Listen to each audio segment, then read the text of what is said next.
Listo. Y lo vamos a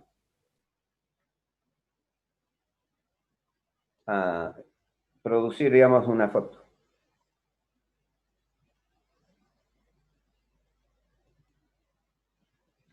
Vamos a incorporar el equipo.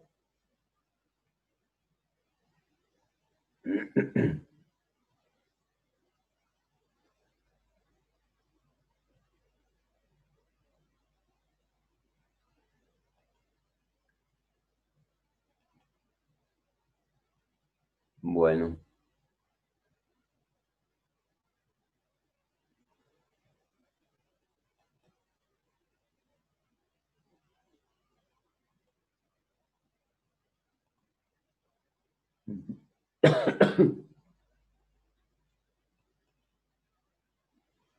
Bien, así entonces estamos definiendo. Va a hacer falta prender la luz.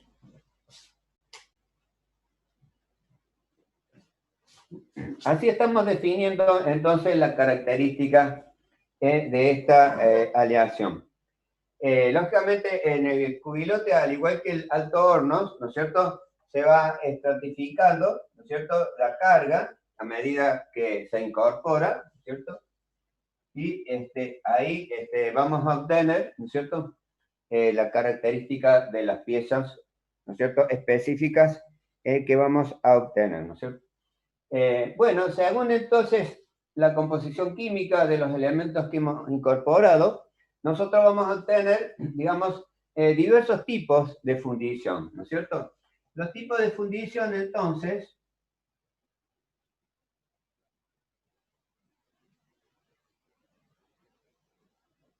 ¿cierto? Particularmente son tres, ¿no es cierto? La fundición blanca,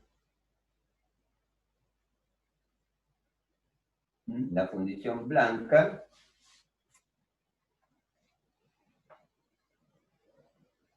la fundición gris y la fundición denominada atruchada.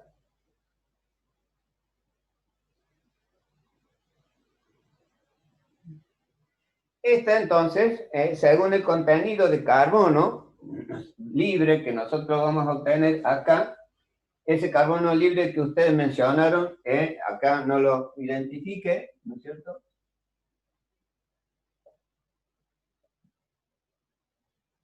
Es el grafito, ¿sí? Ahí lo tendremos, ¿sí? Entonces, según esta característica, contenido de silicio y velocidad, ¿no es cierto?, de enfriamiento que posea la pieza fabricada, ¿no es cierto?, vamos a obtener la fundición denominada blanca, gris y atruchada. Lógicamente, este es el proceso, ¿no es cierto?, que se va a definir, como decía, de acuerdo a la concentración de carbono. ¿Cuál será para ustedes, ¿no es cierto?, según lo que hemos visto hasta este momento, el tipo de fundición blanca?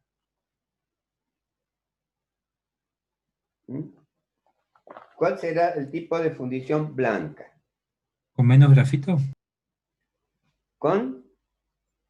Menos cantidad de grafito, menos cantidad de carbono. Claro.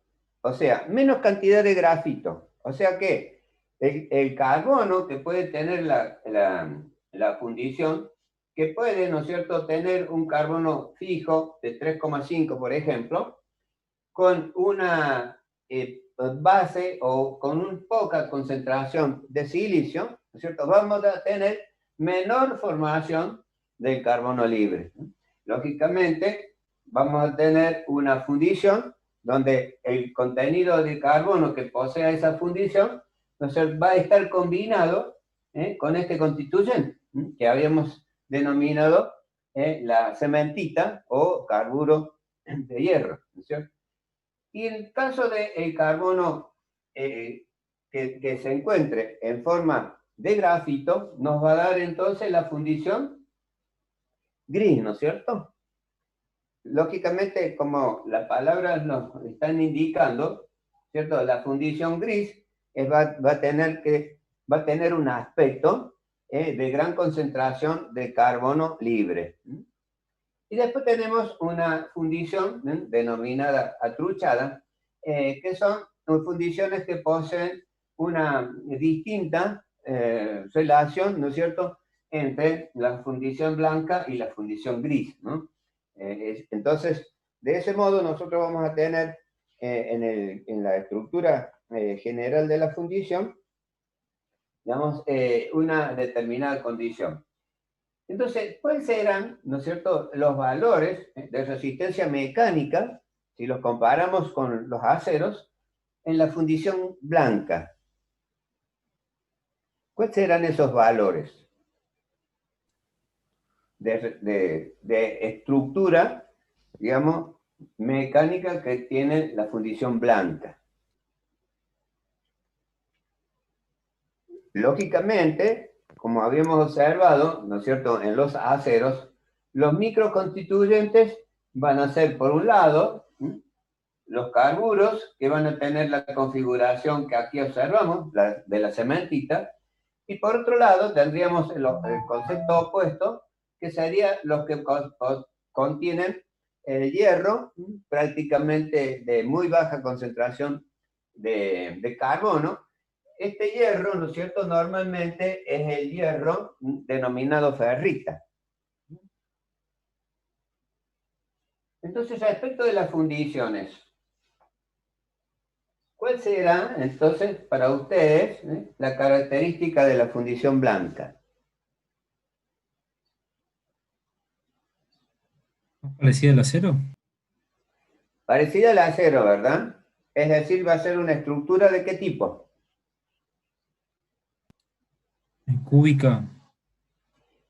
Sí, en general va a ser cúbica, ¿no es cierto? Porque justamente la que manda, ¿no es cierto?, es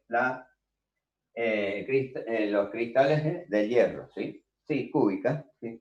Pero de acuerdo a la resistencia. Nosotros habíamos definido la resistencia de la ferrita, de la cementita, de la perlita, de austenita, Sería ¿recuerdan? más dura la blanca. Claro, claro, más dura, ¿no es cierto? O sea que justamente al estar combinado ese carbono, va a ser una fundición de gran dureza, ¿no es cierto? Porque el carbono combinado está soluble, digamos así, muy distribuido, ¿no es cierto?, entre los cristales que hacen a la fundición.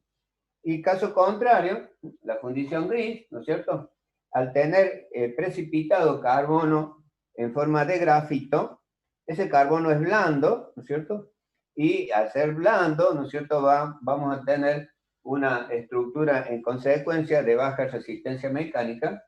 Incluso, ¿no es cierto?, ese constituyente, según la forma en que se presente en la fundición, ¿no es cierto?, va a provocar una fragilidad importante, o puede, ¿no es cierto?, constituir una fragilidad importante que si la sometemos a un determinado esfuerzo, ¿no es cierto?, esta se fracture, ¿no es cierto?, como consecuencia de esa condición. Y luego tenemos la fundición atruchada, que lógicamente se encuentran proporciones distintas entre fundición blanca y fundición gris. Lógicamente, la fundición blanca, ¿no es cierto?, obedece fundamentalmente a la estructura que tenemos en este caso con las fundiciones hipoeutécticas, ¿no? Es decir que vamos a tener, en principio, una austenita, que el carbono, ¿no es cierto?, va a estar disuelto regularmente, y el constituyente que acá le habíamos denominado ledeburita, ¿no es cierto?, que es el constituyente eutéctico en este caso, ¿no es cierto? No obstante, al transformarse esta austenita, ¿cierto?, por las características que mencionamos de los elementos que contienen, al transformarse, vamos a ver, ¿no es cierto?, que va a tener una determinada disposición, ¿no es cierto?, que no va a estar directamente formando el eutéctico ledeburita, sino que se va a desdoblar, ¿no es cierto?, en perlita y cementita, este elemento. O sea, por efecto de la transformación entre la austenita y el eutéctico ledeburita, acá va a haber una gran transformación de cementita y perlita. Y parte de la transformación nos va a dar, por un lado, ferrita, nos va a dar cementita, nos va a dar perlita, ¿no es cierto? Y también nos va a dar, ¿no es cierto?, la ledeburita, porque la concentración siempre va a ser relativa a la velocidad, ¿no es cierto?, de transformación que vamos a incorporar, ¿no es cierto? El manganeso, ¿no es cierto?, es un elemento que no se va a combinar, digamos, con el carbono, ¿cierto?, sino que va a generar, digamos, una reacción contraria a la que aporta el silicio.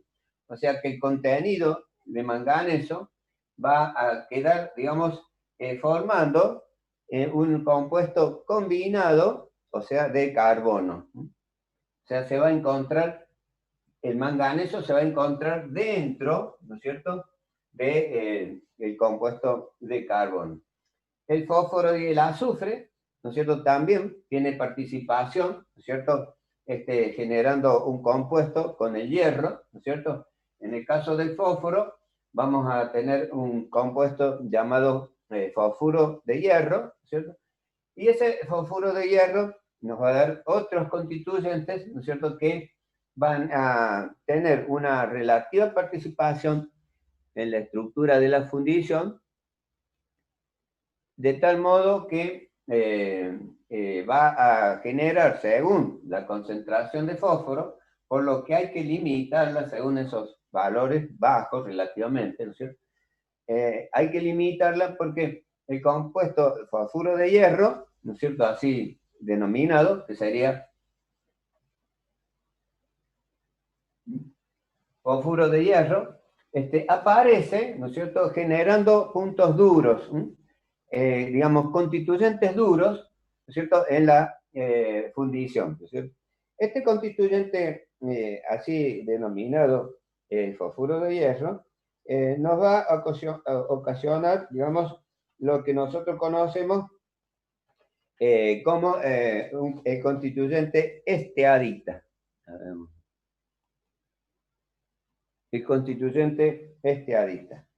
Y este constituyente estearita, como digo, tiene que limitarse su formación para que de este modo no influya generalmente en la fundición que vamos a obtener.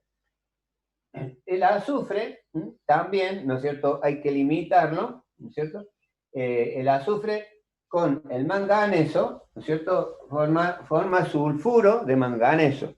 Otro también constituyente que debe limitarse a la formación, ¿no es cierto?, del compuesto general, y este sulfuro, ¿no es cierto?, generalmente mejora la grafitización, digamos, o sea, mejora la formación del grafito. Ese es el sulfuro de manganeso. Y de ese modo, ¿no es cierto?, vamos observando que dentro de las fundiciones los constituyentes van a tener especial,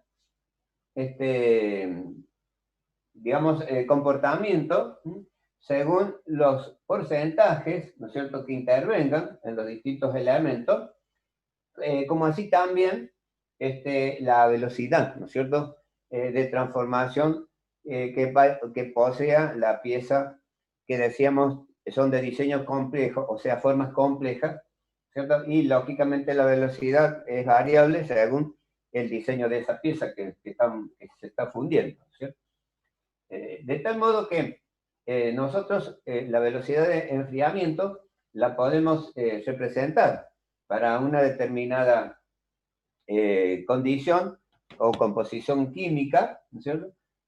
Según los perfiles que podemos observar en esa en esa pieza distintas variables, ¿no es cierto?, en cuanto a la composición de los elementos de aleación que se van a formar, ¿no?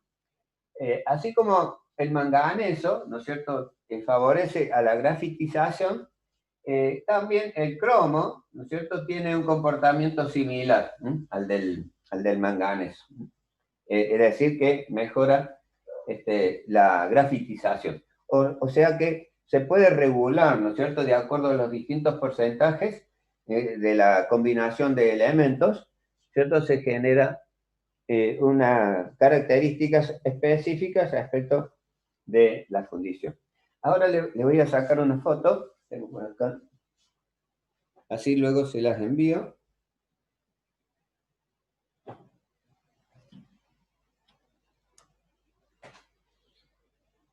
A ver, a ver.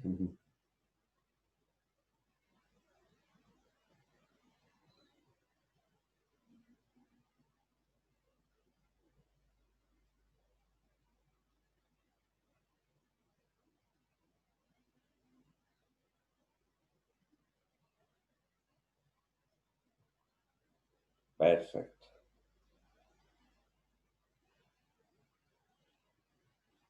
A ver.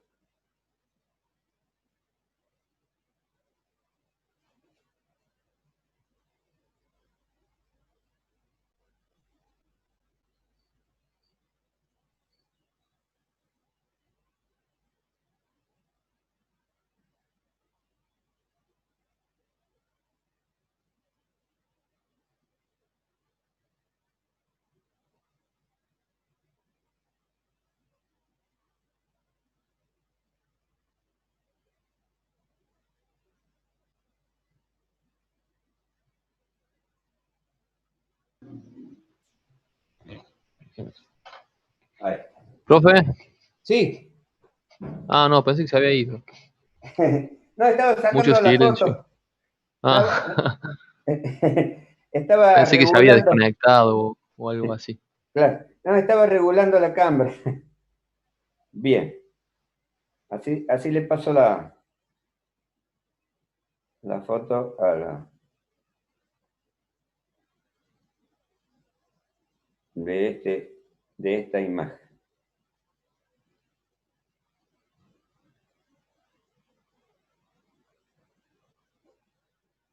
Entonces, WhatsApp.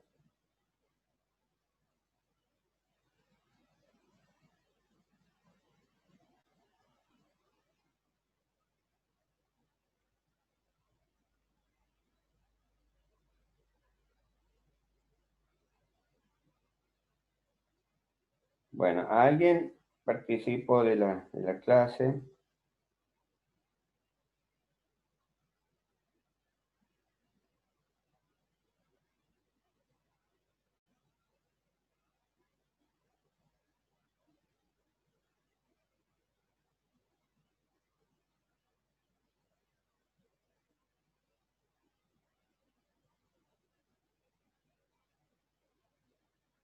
Hoy es 28.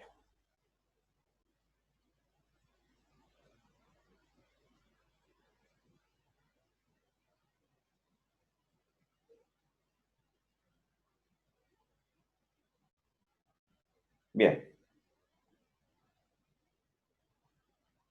Ahí he enviado el gráfico. Ahí llegó. Perfecto. Bueno, ahora vamos a borrar para continuar.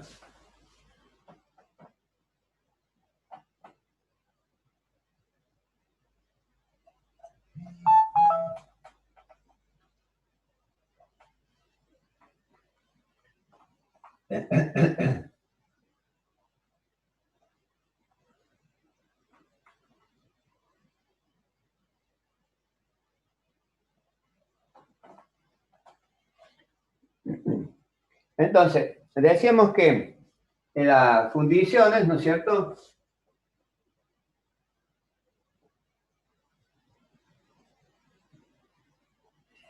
normalmente se producen alrededor de los 1000 grados o por debajo de los 1000 grados, ¿no es cierto?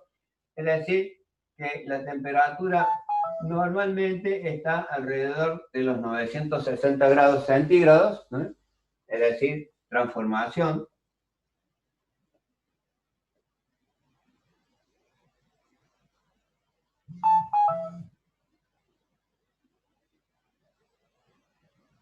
De líquido a sólido, y la concentración del contenido de carbono normalmente está entre 2,5 a 3,5% de carbono en el hierro, ¿sí? Entonces se une en la composición química y decíamos la velocidad de enfriamiento, podemos observar que vamos a obtener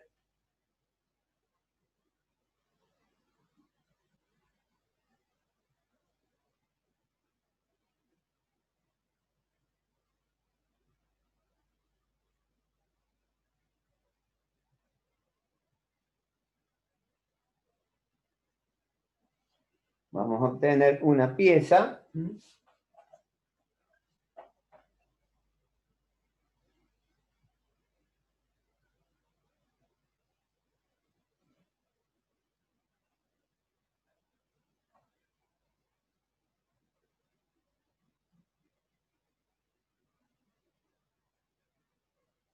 de este tipo, ¿sí? Entonces, esta pieza para una determinada composición química, decía, ¿no es cierto? Según los espesores que aquí estamos observando, podemos decir que acá tenemos un espesor en milímetros, ¿no es cierto? De 3, de 6, 12, 24 milímetros, ¿sí? Vamos a tener, ¿no es cierto?, distintas tipos de la fundición. Lógicamente habíamos mencionado que ese tipo era la blanca, la gris y la atruchada o fundición intermedia, ¿no es cierto? ¿En cuáles de estos espesores, ¿no es cierto?, nosotros vamos a obtener para una determinada composición líquida, ¿no es cierto? ¿En cuáles de estos espesores vamos a tener fundición blanca o fundición gris? Y las intermedias, ¿no es cierto?, que serían estas dos, ¿no es cierto?, que vemos acá. ¿Qué opinan ustedes al respecto?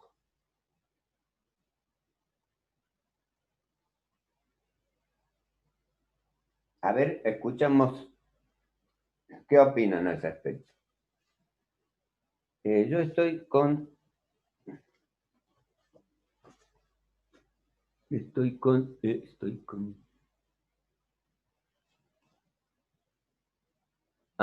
tengo abierto el micrófono. No, que pensé que tenía cerrado el micrófono.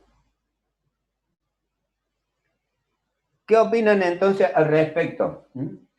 ¿Qué tipo de fundiciones tendría en las diferencias de espesor de esta pieza, ¿no es cierto?, que constituye un molde, ¿no? ¿Era 3 milímetros la más dura? 3 milímetros la más dura, o sea, la fundición blanca, ¿verdad? Sí, puede ser. Claro, sería correcto, ¿no es cierto? Como habíamos mencionado, el espesor menor, ¿no es cierto?, el enfriamiento es más rápido, ¿no es cierto?, y no generaría, ¿no es cierto?, la modificación, ¿no es cierto?, del carburo combinado a grafito. Y en el caso de la fundición gris, ¿cuál será?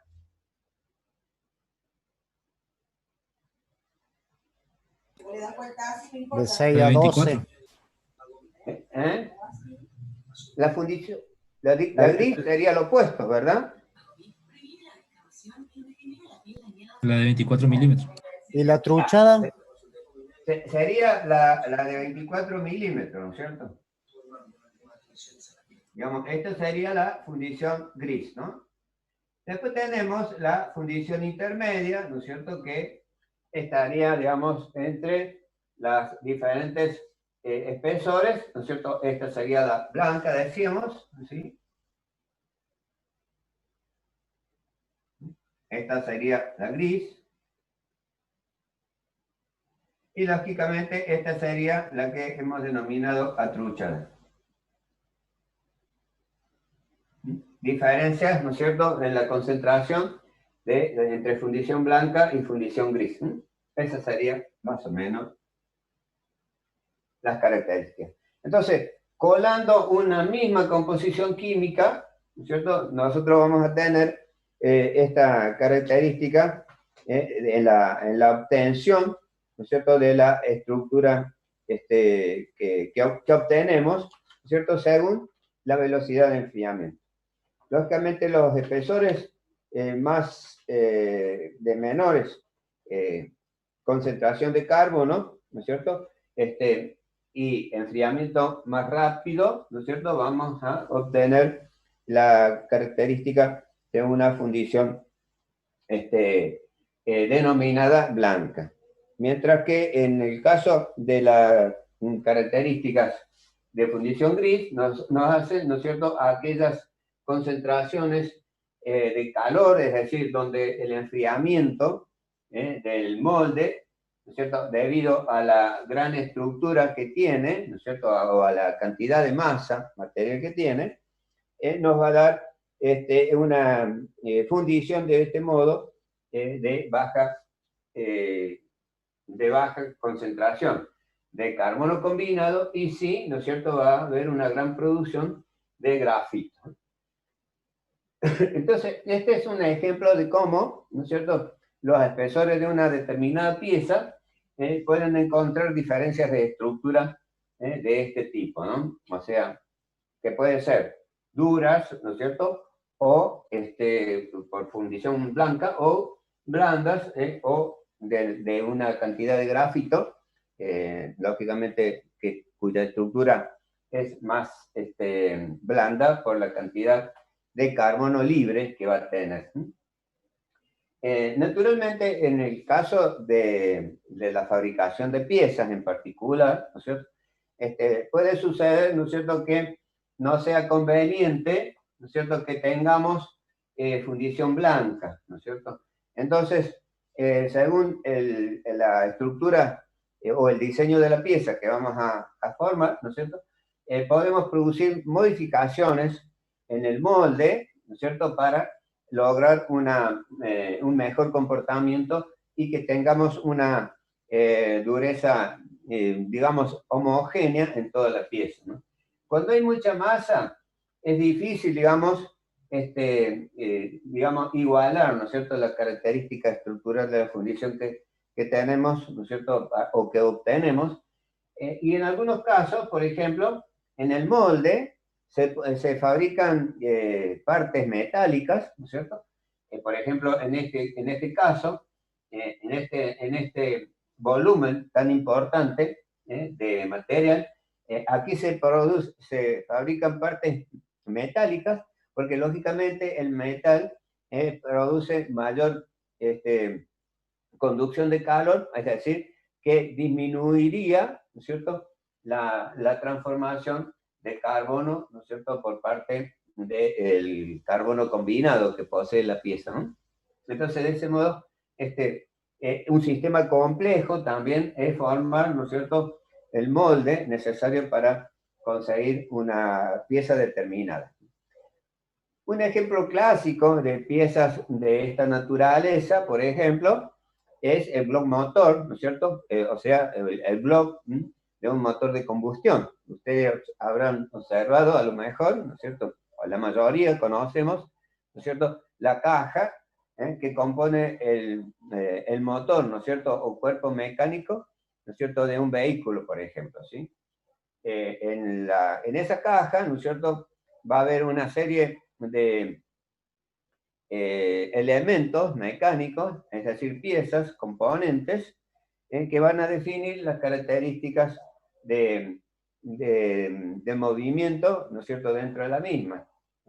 Tenemos un sinfín de elementos de distintas características y, lógicamente, los perfiles que va a tener ese diseño complejo va a determinar, digamos, que dentro de una misma composición química tengamos, ¿no es cierto?, distintas relaciones en cuanto a las estructuras que vamos a obtener. Entonces, lógicamente, la mayoría de nosotros conoce ese cuerpo mecánico llamado Blow Motor, donde se encuentran estas propiedades, ¿no? Distintos espesores, distintas formas que determinan, por un lado, el llenado del material.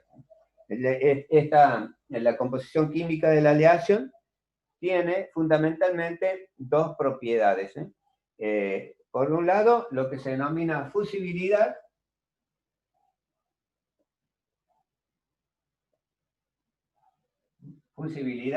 y colabilidad.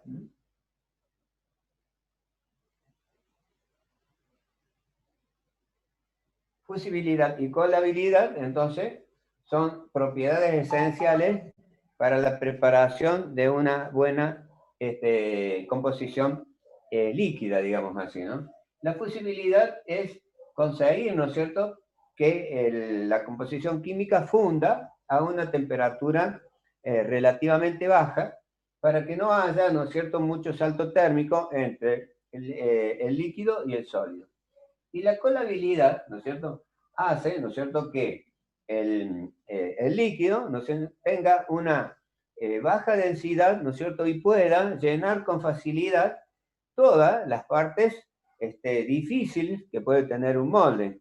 Volviendo al concepto del block motor, ¿no es cierto?, tiene espesores muy estrechos, con cambios de secciones importantes, que lógicamente el líquido tiene que tener acceso suficiente, ¿no es cierto?, que ese es el concepto o la característica de colabilidad. Entonces, dentro de esa complejidad del molde, todos estos aspectos, ¿no es cierto?, además de la composición química adecuada de la aleación, el diseño de fabricación del molde también es muy importante, el diseño. Y lógicamente dentro del diseño tenemos también los canales donde se va a colar el material, permiten también un determinado perfil, una determinada forma, ¿no es cierto?, para que llegue el material a completar, ¿no es cierto?, todos los espacios necesarios en el molde, ¿no?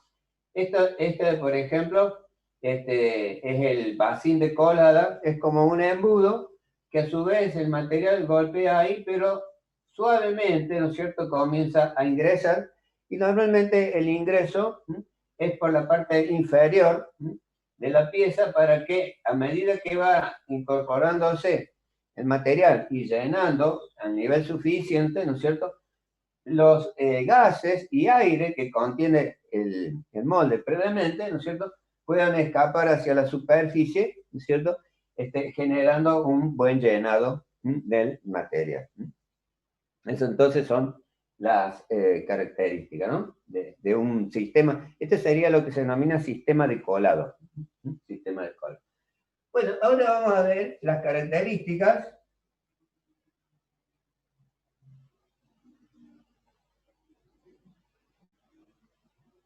de las fundiciones.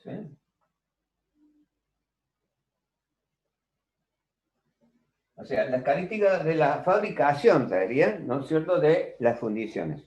Es decir, vamos a dar algunos puntos de cuáles son esas propiedades.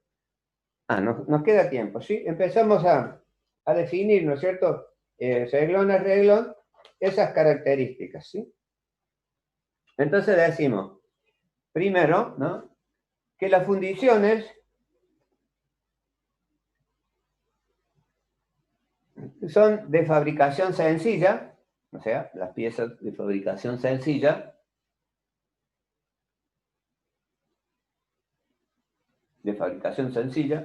a bajas temperaturas,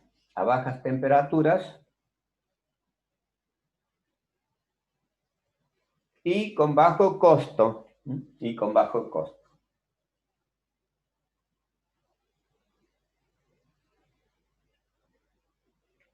Otra característica, decimos que se pueden obtener piezas grandes o pequeñas. Piezas grandes o pequeñas.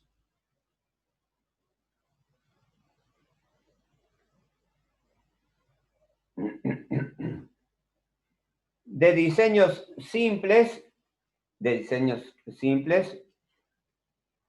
o complicados o complejos, digamos así, ¿no? Diseños simples o complejos.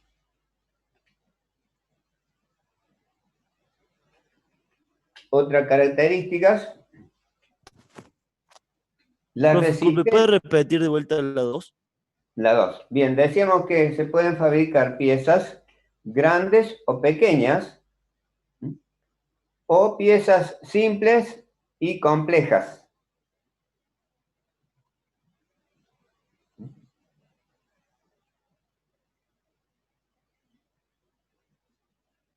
La otra característica, decimos que la resistencia a la compresión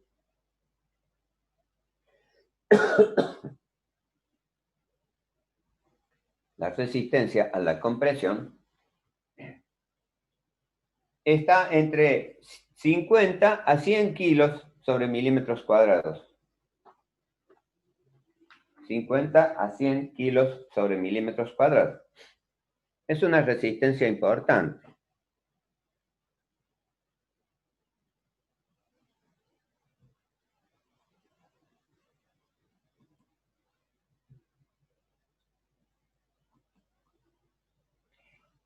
Y la resistencia a la tracción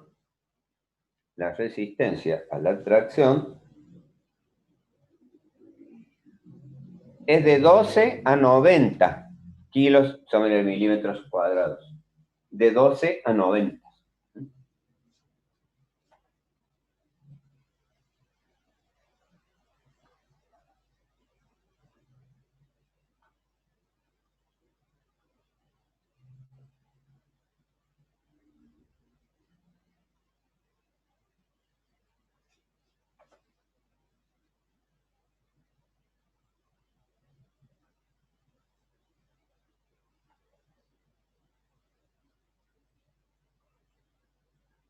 Así más o menos identificamos resistencia a la tracción y resistencia a la compresión, por ese símbolo químico que le había dictado cuando hablábamos de microconstituyentes.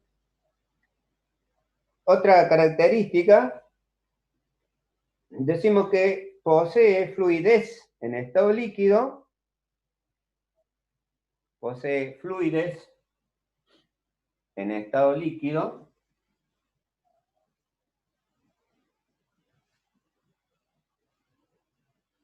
en poco espesor de piezas,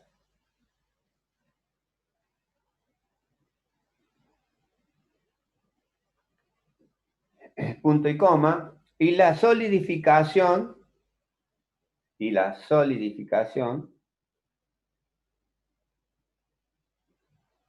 es de baja contracción.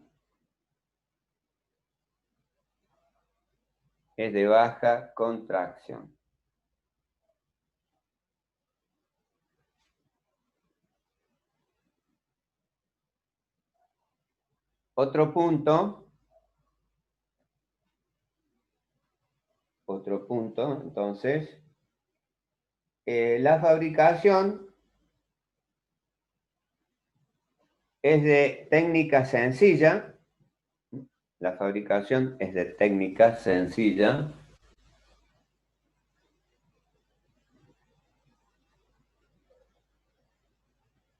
Y se pueden obtener